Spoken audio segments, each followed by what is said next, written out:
Hola a todos, bienvenidos a la cuarta clase de fotografía para todos. Qué bueno que no se han desanimado y se siguen conectando con este canal. Bueno, hoy vamos a ver las características de la luz. Ya tuvimos una introducción, las clases anteriores les di varios tips de composición. Ahora vamos a empezar a meternos en el tema de la luz. Hoy vamos a conocer las distintas características y cualidades que tiene la luz y cómo tenemos que reconocerla para poder aprovechar ese conocimiento en nuestras composiciones y en nuestras fotografías.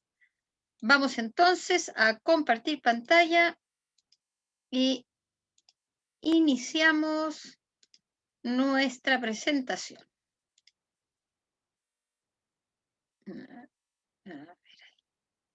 Vamos a eliminar.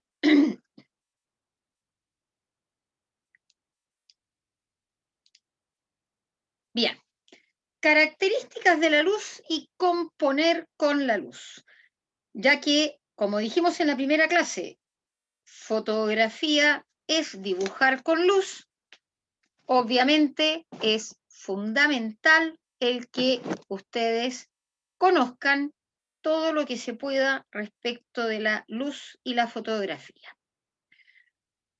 Conocer los tipos de luz y de qué forma estos tipos de luz influyen en la fotografía nos va a permitir tener un mejor control de ella, aun cuando estén haciendo sus fotos con celulares. Recuerden, en fotografía para todos, no importa qué cámara tengas, tú puedes hacer una mejor fotografía siempre y cuando vayas conociendo todos los elementos que estamos compartiendo contigo a través de estas clases, ¿ya? Obviamente, cuando comencemos a ver controles de cámara, los que tienen celulares sin controles se van a ver un poquito limitados, pero no importa. Pueden seguir aprovechando el curso de igual manera. ¿Qué es la luz? La luz es energía radiante. Es la base fundamental de la fotografía. Sin luz no podemos hacer fotografía. Por lo tanto, los fotógrafos necesitan fuentes de luz. Estas pueden ser naturales o artificiales. De las fuentes naturales, la más potente es el sol, pero el único problema que tiene es que el sol es inestable y variable a lo largo del año y a lo largo del día. La luz natural, por lo tanto, siempre va a ser la más difícil de controlar. ¿Por qué? Porque cambia constantemente su intensidad, su dirección, su calidad y su color.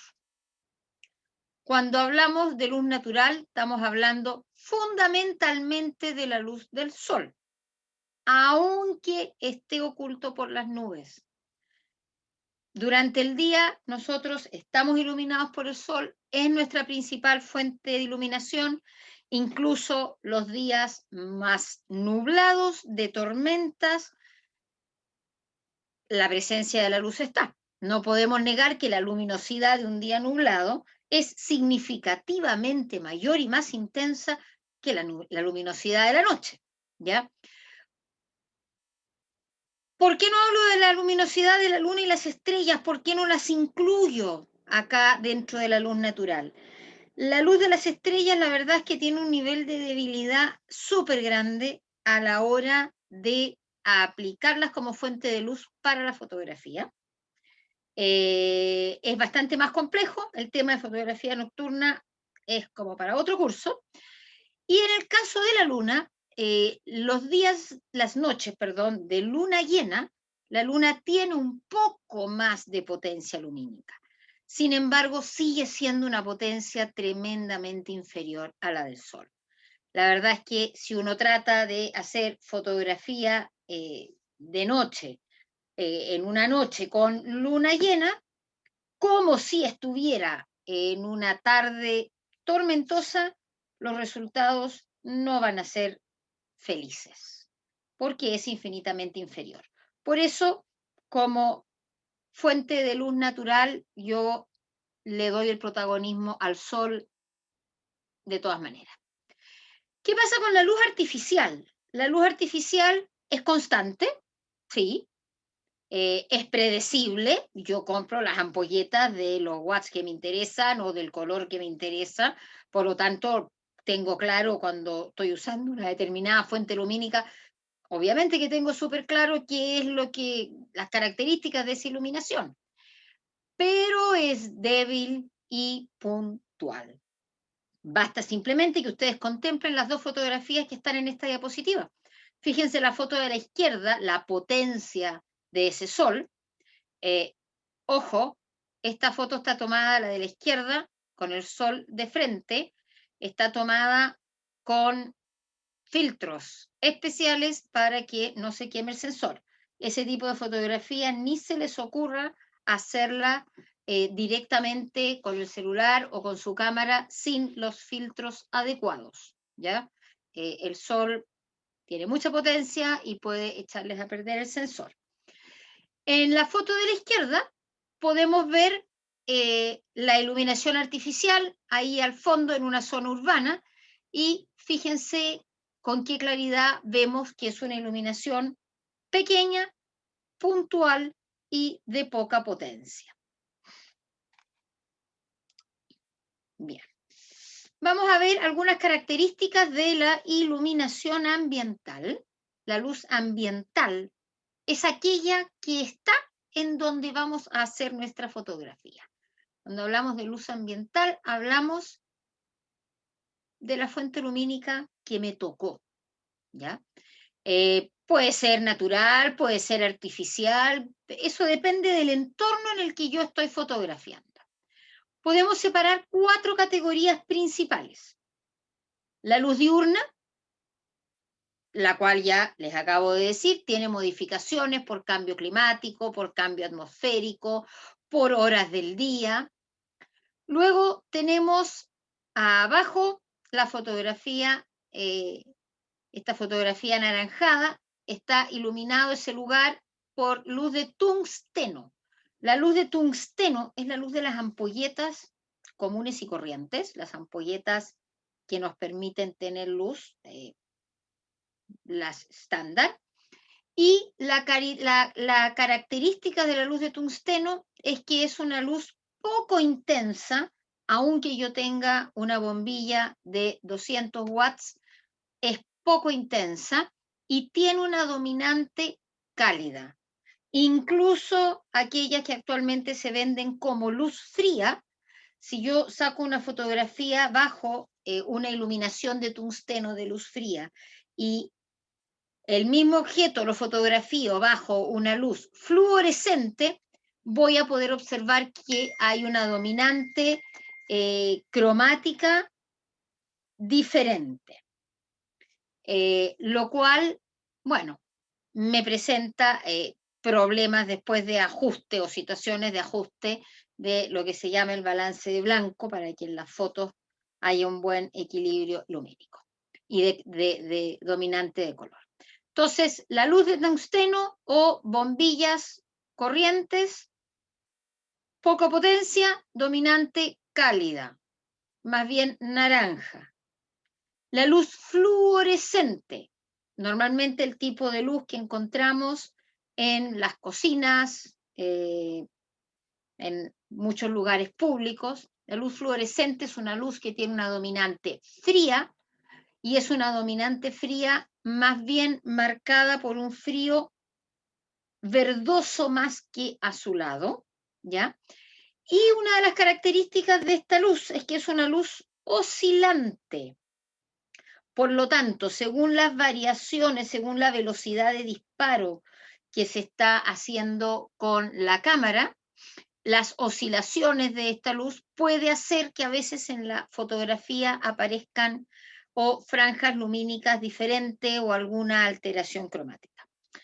Y por último, tenemos la luz emitida por el fuego, ¿ya? Esta es una luz que se caracteriza por estar en movimiento. Se dice que la luz del fuego fliquea y la otra característica es que tiene una dominante también cálida entre naranja y rojiza. Bien, vamos a las propiedades de la luz. Las 4 propiedades de la luz son la dirección, de dónde viene y hacia dónde va, la intensidad, qué tan fuerte, qué tan intensa es la luz, la calidad y la temperatura. Vamos con la primera, la dirección de la luz. Esta propiedad está asociada a rectas imaginarias que de alguna forma nos indican la trayectoria que sigue la luz. No es muy complicado esto, no requiere de mucho estudio físico. Vamos a concentrarnos en esta clase en 5 direcciones, ¿ya? Que son bastante simples. La luz frontal, la luz lateral. Cuando hablamos de luz lateral, tienen que considerar siempre que da lo mismo si es de izquierda a derecha o de derecha a izquierda. La luz que viene desde uno de los dos lados es luz lateral. La luz cenital, la luz nadir y el contraluz. Bien. ¿De qué estamos hablando cuando hablamos luz frontal? Cuando uno nombra la luz frontal, la mayoría de la gente que está empezando en fotografía comete el error de creer que la luz frontal es la de esta foto que está acá. ¿Cuál es la luz frontal? Profe, la que está frente al fotógrafo. Error. Eso es un contraluz. Yo tengo la luz en contra mío. La luz frontal es la luz que ilumina de frente al sujeto que estoy fotografiando. Por lo tanto, eso significa que la fuente de luz está atrás del fotógrafo o está sobre, en el caso del sol, por ejemplo, si el fotógrafo tiene su sombra delante, significa que el sujeto que está delante del fotógrafo es el que va a estar recibiendo la luz frontal, ¿ya? En el caso que estoy sacando la fotografía con flash, en ese caso la luz sigue siendo frontal, aunque el flash esté delante de las narices del fotógrafo, está sobre la cámara, por lo tanto va a iluminar de frente al sujeto, ¿ya? Entonces, luz frontal es aquella que incide frontalmente en el objeto a fotografiar y suele eliminar sus texturas, porque la luz da completa sobre el sujeto, iluminando todas sus partes. Esto significa que este tipo de luz produce aplanamiento en la imagen, pérdida de volúmenes, pero no es que todo sea negativo en la luz frontal. Es el tipo de luz que mejor refleja los colores y la intensidad. Por lo tanto, si yo quiero colores intensos, fuertes, saturados, me conviene un bonito día con luz frontal iluminando mi sujeto fotográfico. Acá tenemos un ejemplo. Yo les voy a mostrar varios ejemplos acá con el mismo sujeto, la flor. Este es un ejercicio que ustedes pueden hacer en sus casas. Ponen una cartulina negra sujeta en algún mueble, en algún lado, sobre una mesa.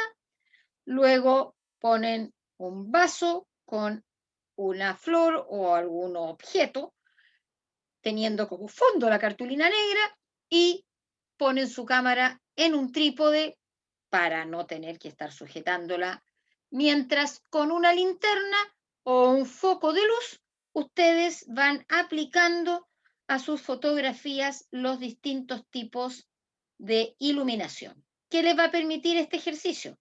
Además de poder ir entendiendo cómo funcionan los sujetos cuando reciben distintos tipos de iluminación, les va a permitir poder ir evaluando en su cámara de fotos qué respuesta en cuanto a emisión de luz entrega el sujeto fotografiado. ¿Qué tanta luz emite el sujeto según cómo ustedes lo estén iluminando? Lo cual va a hacer que la foto sea más fácil o más difícil según si el sujeto recibe mucha luz o poca luz. Recuerden, en fotografía, cuanto más luz tiene el sujeto, en gran medida es bastante más fácil lograr hacer una buena imagen.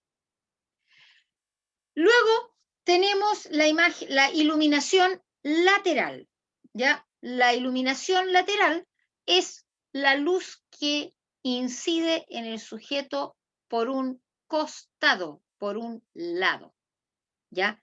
Ese tipo de iluminación genera sombras bastante marcadas. ¿Cuáles son las ventajas de estas sombras? Que mejoran el volumen y las texturas de aquello que voy a fotografiar.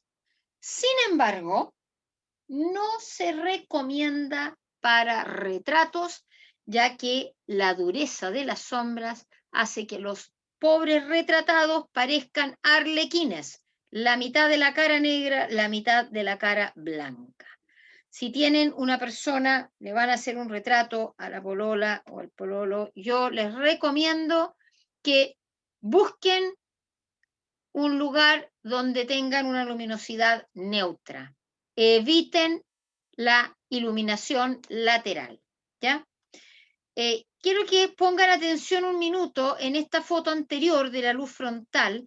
Yo les dije que la luz frontal aplanaba los objetos. Bueno, fíjense acá, fíjense bien en estas hojas. Estas hojas tienen pareja la luz. Los tallos de la flor. Fíjense que apenas se ve la forma cilíndrica, se ven planos. Vamos a ver ahora el cambio significativo que se genera con una iluminación lateral. Miren cómo ese tallo ahora tiene luz y sombra, no un solo color, tiene varios tonos y eso le potencia la forma cilíndrica. Acuérdense, recién les acabo de decir que aumenta el volumen de los objetos, la iluminación lateral. Lo mismo ocurre con estas hojas. Las hojas en ambas fotos, ¿ya? Iluminación lateral superior izquierda en la foto de la izquierda, iluminación lateral superior derecha en la foto de la derecha. Aumenta los contrastes, lo cual también puede entregar a una fotografía un mayor dramatismo. Si lo que yo quiero es transmitir dramatismo, fantástico. Si yo quiero contrastes altos, es el tipo de iluminación que tengo que utilizar. Acá tenemos un esquema. Fíjense, la persona retratada con luz lateral, lo que yo les decía, esta separación radical entre área de luz y área de sombra, no recomendada para retratos. Acá tenemos una iluminación lateral utilizada a favor del dinamismo visual de la imagen fotográfica. ¿Y por qué digo esto? Porque minutos antes el sol estaba tapado por las nubes y el suelo de este claustro gótico estaba liso. Y al estar liso, simplemente me da una sensación de perspectiva hacia el fondo, pero tenía menos dinamismo la imagen. Estas áreas de luz y sombra, de máxima luz acá entre medio de las columnas, eran mucho más apagadas en la foto sacada antes de que el sol activara su potencia lumínica. Entonces, es interesante en arquitectura aprovechar la iluminación lateral, aprovechar las sombras. Cuando hay iluminación lateral, chiquillos, pongan atención a lo que ocurre en el suelo, miren las sombras, úsenlas a favor de una fotografía más dinámica, más creativa, más interesante. Que haya sombra no significa que no voy a hacer la foto, al revés, es una excelente oportunidad para hacer una fotografía diferente a una mirada estándar. Acá tenemos una iluminación lateral en una puesta de sol que está potenciando, en este caso, un diálogo de colores, ¿ya? Este diálogo de colores yo lo encuentro fantástico, esta contraposición entre el amarillo y el violáceo, que además son colores complementarios, lo cual dinamiza mucho más la imagen. Ya. La luz cenital. Hablamos de hablamos de luz cenital con respecto a aquella que está situada justo encima del sujeto. Esto provoca sombras sobre el sujeto que pueden no ser muy estéticos, pero también, acabo de decir, las sombras generan dramatismo. Por lo tanto, según el tipo de imagen, las puedo aprovechar a favor de la construcción de la imagen, ¿ya? El elevado contraste es lo que genera ese aire dramático. En el caso, por ejemplo, de las flores y de las hojas de los árboles, un elemento muy beneficioso de la luz cenital es la captación de transparencias. Se potencia el color y se logran bellas transparencias. Acá tenemos otro ejemplo de luz cenital. En el caso de las personas, tampoco se recomienda para retratos porque fíjense qué ocurre. Sombras en el área de los ojos, sombra debajo de la nariz, sombra tipo babero debajo de la pera sobre el busto. Para nada recomendado. En este caso, usen flash, aunque sea de día, para rellenar las áreas de sombra de sus sujetos. Acá tenemos una luz cenital en un paisaje. En este caso no hay inconveniente, al contrario, ese tipo de iluminación está favoreciendo no solo la dinámica de las nubes, sino también la cantidad de, la percepción de la textura de todos estos elementos que tenemos en el primer plano. Tenemos ahora la luz nadir o contrapicada. Este tipo de luz es un tipo de iluminación que no existe en el mundo natural. Es un tipo de luz que se encuentra a nivel escenográfico, es un tipo de iluminación, la iluminación de abajo hacia arriba, cuando yo pongo una fuente de luz debajo del sujeto, es de organización humana. No la encontramos en forma natural, a menos que, no sé, pues estemos en un bote, en un mar donde hay estos pececitos fluorescentes o elementos que... Pero la verdad es que en forma natural no se encuentra, ¿ya? Sí se encuentra en el teatro, sí encontramos la luz nadir en lo que es iluminación de edificios a nivel urbano, todo lo que es iluminación urbana se encuentra bastante, así que nada, le doy poco espacio porque es bastante difícil encontrar ese tipo de iluminación. Contraluz. Este es uno de los que a mí más me gustan. Yo encuentro, me fascinan las fotos con contraluz. El contraluz se puede usar como luz secundaria para marcar líneas brillantes que destaquen el motivo respecto al fondo, por un lado. Ya vamos a ver un ejemplo visual de eso. Por otra parte, convierte los motivos en silueta, lo cual puede ser muy interesante para jugar con abstracciones o simplificar un tema, que es lo que vemos en la foto que está en esta diapositiva. Acá los árboles están captados como siluetas. Y el contraluz hay que tener en cuenta que oscurece la toma. Ahora, para que un contraluz funcione como lo vemos en esta fotografía, significa que la medición de la luz yo la voy a hacer en el fondo, en un área clara de la imagen, para lograr que el resto de los sujetos que no están recibiendo la luz directa queden en sombra.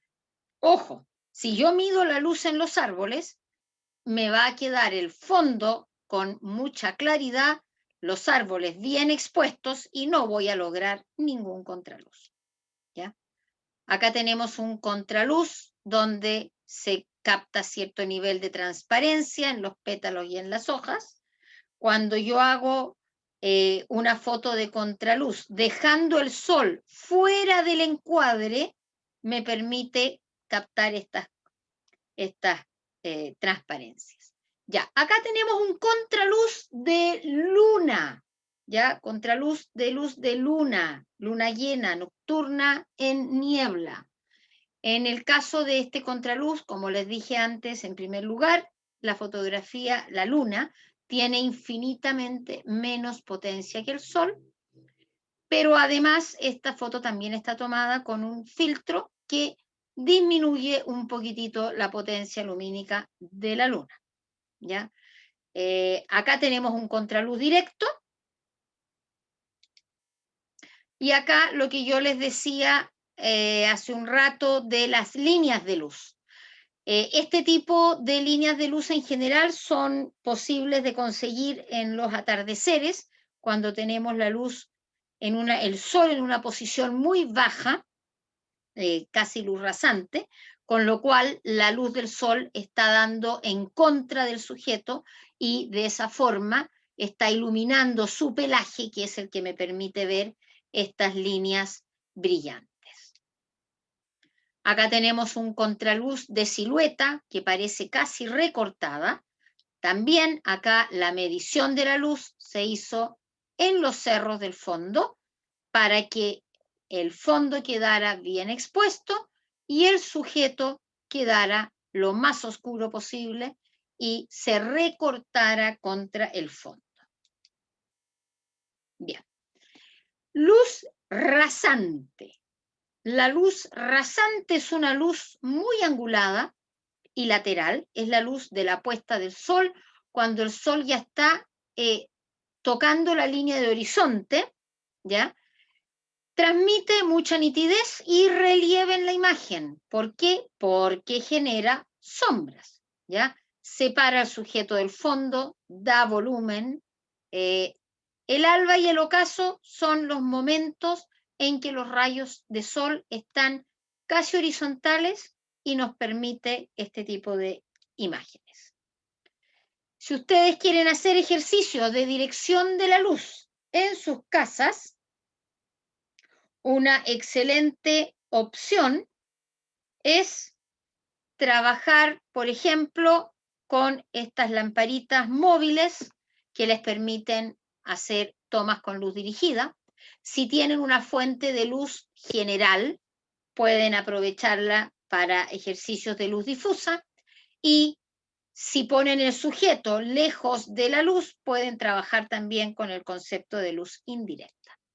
Y acá les dejo también la idea, acá están, ven las lámparas que se pueden mover de un lado al otro, una linterna y un ejemplo de cómo deberían más o menos quedarles a ustedes un ejercicio realizado con las distintas direccionalidades de la luz. Vamos a pasar ahora al tema de la intensidad de la luz. La intensidad nos indica la cantidad de luz presente en la escena. ¿Y por qué me importa a mí la cantidad de luz? Me importa porque yo, en base a la cantidad de luz, voy a definir durante cuánto tiempo voy a exponer la foto. Eso es definir la velocidad del disparo. ¿Cuánta foto voy a permitir que entre en la imagen? Ese es el diafragma. Es la cantidad, el espacio por el cual va a entrar esa luz que es el diafragma, me va a definir la cantidad de luz que entra. Y también me va a permitir que yo tome una decisión respecto de la sensibilidad del sensor. ¿Qué ISO voy a poner? Bueno, estos tres conceptos, velocidad, diafragma e ISO, los vamos a ver la próxima clase. Calma, no se adelanten. Estamos con las características de la luz ahora, pero ya se los voy adelantando. Bien, vamos a ver entonces. Tenemos que identificar esta intensidad correctamente para que la foto quede bien expuesta. Cuando hablamos de intensidad, hablamos también de subexposición, de exposición y de sobreexposición. Una foto expuesta es una foto que recibe la cantidad de luz exacta. Miremos a esta señora acá en el centro, su rostro recibe la cantidad exacta de luz, ¿ya? La foto de la derecha tiene demasiada luz, eso se llama sobreexposición. Y cuando hay sobreexposición, pueden haber zonas quemadas. ¿Qué es eso de zonas quemadas? Zonas en la fotografía que son absolutamente blancas y que no se pueden arreglar en el Photoshop. Y la subexposición es cuando falta luz, cuando la cantidad de luz es deficiente. Y eso nos puede provocar zonas empastadas. Las zonas empastadas son áreas negras, absolutamente negras, que tampoco se pueden arreglar en el Photoshop. Lo ideal es lograr una exposición correcta. En cuanto a intensidad, podemos tener una fuente lumínica de poca intensidad. Nuevamente acá vemos mi querida luna, me encantan las lunas llenas, las noches de luna llena. Y sobre todo con niebla. Sin niebla son más difíciles para trabajar, con niebla son maravillosas. Acá tenemos una fuente lumínica de poca intensidad. Luz de luna en noche con niebla.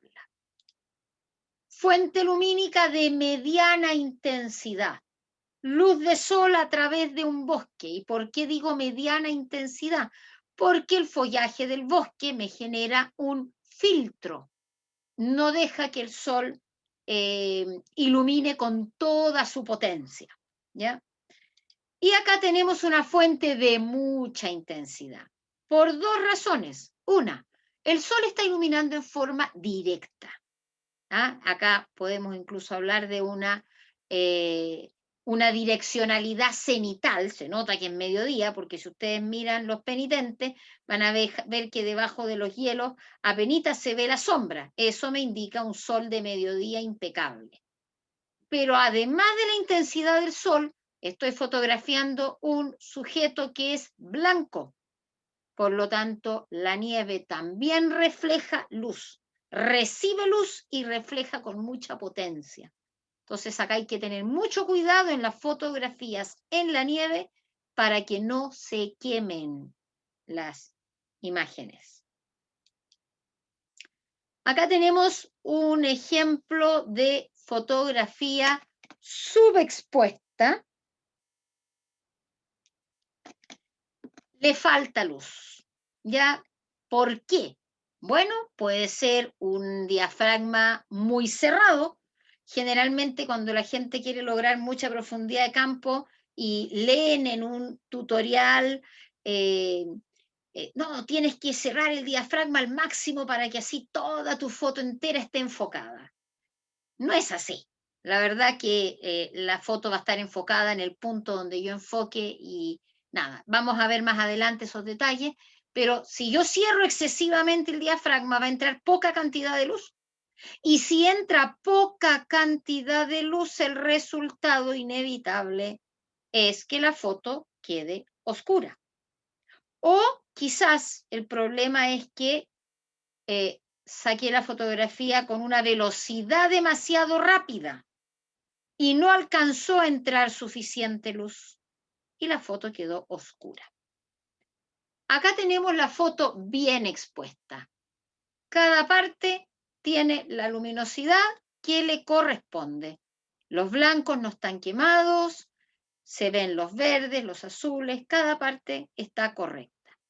Y acá tenemos la foto quemada, sobreexpuesta. ¿Por qué? Porque entró demasiada luz. Seguramente el diafragma estaba demasiado abierto para tener una velocidad más alta, o la velocidad era muy lenta, o el ISO era demasiado alto y estaba desconfigurado con respecto a la velocidad y el diafragma. Da lo mismo. La foto está con exceso de luz, no está correcta. Vamos a la tercera característica, la calidad de la luz. La calidad de la luz describe la relación que existe entre el tamaño de la fuente que emite luz y el objeto que estamos fotografiando. ¿Ya? ¿En qué influye la calidad? Básicamente influye en el tipo de sombras que vamos a tener. Si las sombras son suaves, o si las sombras son marcadas. Y también va a influir en los colores. Sombras y colores dependen de la calidad de la luz. Una luz dura es aquella que, independiente de su intensidad, produce una transición de sombras pronunciada y repentina. Esas sombras negras, negras, negras que se diferencian casi como cartulina recortada de lo que está alrededor de ellas en el suelo, son producto de una luz dura. La luz suave es aquella donde la transición es progresiva y sutil. Son esas sombras que pueden ir desde un gris difuminado en los bordes hasta la no existencia absoluta de la sombra, porque hay niveles de luminosidad en que directamente no hay sombra. Ya. Acá les dejo un esquemita bastante fácil y claro, tomado de nuestro querido Google, que facilita mucho la comprensión de conceptos a través de esquemas. Y acá tenemos entonces en las cualidades de la luz, tenemos la luz dura, la luz suave y la luz difusa, que considerar la distancia o tamaño relativo al sujeto u objeto, el tipo de emisión, la zona de transferencia, las sombras y el ejemplo de luz. Vamos a partir acá de abajo para arriba. Sol despejado es el mejor ejemplo de luz dura. Sol despejada. Luz suave. Nublado no totalmente cubierto. Esos nublados en que uno siente que hay como resolán en los ojos, esos nublados en que las nubes entran y salen, cubren y descubren, o que está, bueno, acá dice nublado. Podríamos también hablar un día con niebla, podría ser también un día con gran contaminación ambiental. Hay ciudades donde el exceso de contaminación ambiental también nos genera una iluminación suave. Y difusa, cielo totalmente cubierto, esos días grises, grises, grises, donde no vemos el sol, pero bajo ningún punto de vista, ese tipo de cielo es el que me entrega la luz difusa, ¿ya? Entonces, sol, luz dura, nublado, intermedio, luz suave, cielo totalmente nublado, luz difusa. Sombras de luz dura son duras, tal cual como lo dice el nombre de la luz. La luz suave, sombra suave.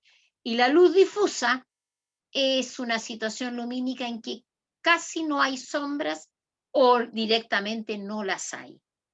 La transición, obviamente, que es brusca en el caso de la luz dura, es gradual en el caso de la luz suave y no hay transición cuando no hay sombra o es poco evidente.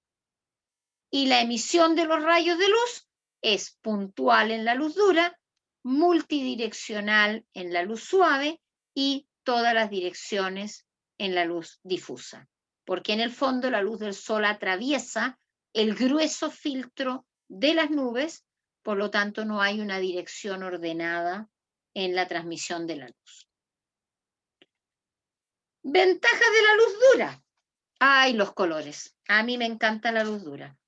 La luz dura en general me va a dar colores intensos.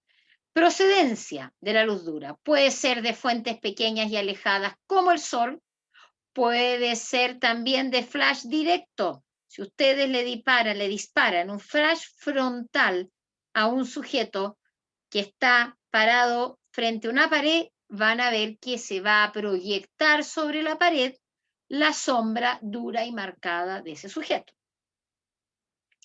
La distancia y el tamaño de la potencia de luz determinan el grado de dureza. La luz dura ayuda a destacar textura, forma, color y da mayor contraste. Produce en general efectos fuertes y espectaculares.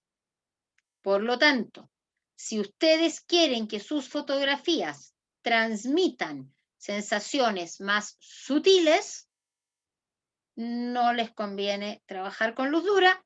Si les gustan los paisajes más románticos, más suaves, prepárense para hacer fotografías al alba, al amanecer, que es otro tipo de luz, y los colores también van a ser más suaves.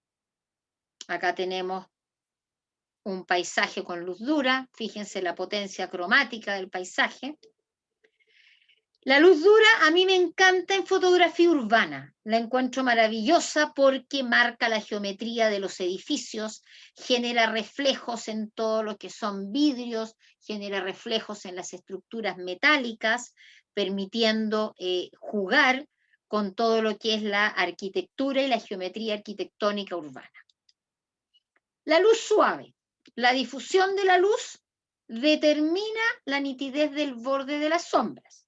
Por lo tanto, luz suave, imágenes suaves, ¿ya? La iluminación suave o semidifusa viene de fuentes más grandes, ya lo vimos, por lo tanto, los sujetos van a tener bordes mucho más sutiles,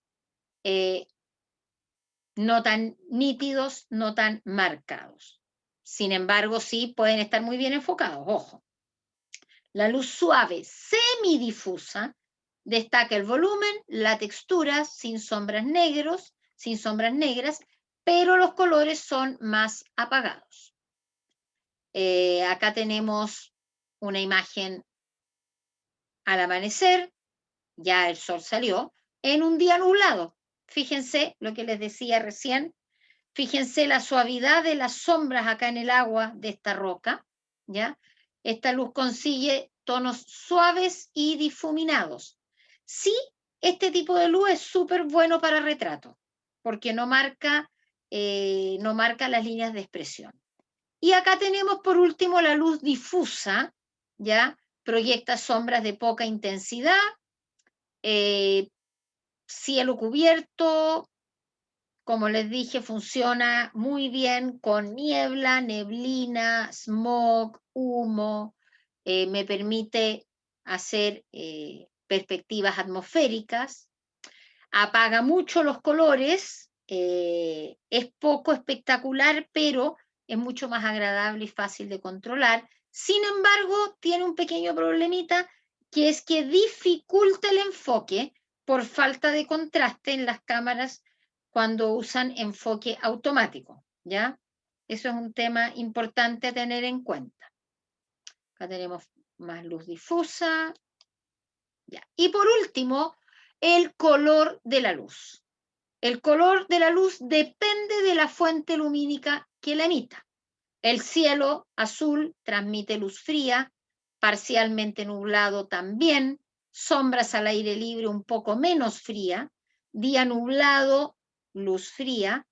Al mediodía tenemos luz blanca, la más fría pero blanca es la luz del mediodía. La luz del flash también es una luz blanca. Y luego vienen todas las ampolletas y las fuentes lumínicas artificiales que son de dominantes cálidas, incluidas el fuego, la vela, el fuego del fósforo, todos esos son cálidos. La temperatura, eso es lo que llamamos la temperatura del color. La temperatura del color se mide en Kelvin, ¿ya? Ahí tenemos los Kelvin que corresponden a las distintas temperaturas de color de la luz, que van del 1000, el más rojizo, hasta el 10.000, el más azulado. La luz al alba es fría, con una dominante azul, antes de la salida del sol. Al mediodía, les decía yo que la luz es blanca, y eso permite que los colores se reflejen con mayor precisión, ¿ya? La precisión cromática la vamos a tener siempre bajo la luz blanca. ¿Por qué? Porque no hay una dominante. Y el atardecer tiene una dominante cálida. Por eso mismo es que las cámaras actuales tienen el control de balance de blanco.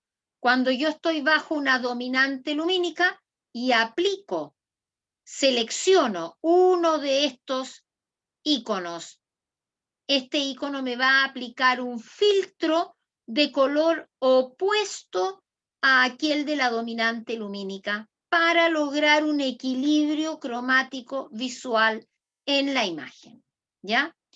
Si yo tengo, por ejemplo, una ampolleta de tungsteno con dominante cálida, la cámara me va a poner un filtro frío para lograr un equilibrio. Si yo estoy a la sombra con una dominante natural fría y selecciono el icono sombra en balance de blancos, la cámara me va a poner un filtro cálido. Por lo tanto, si ustedes están en una puesta de sol que no está muy fantástica y quieren hacerla aún más atractiva, aunque no estén a la sombra, seleccionen el icono sombra, van a tener un filtro cálido que le va a dar mayor espectacularidad a su puesta de sol.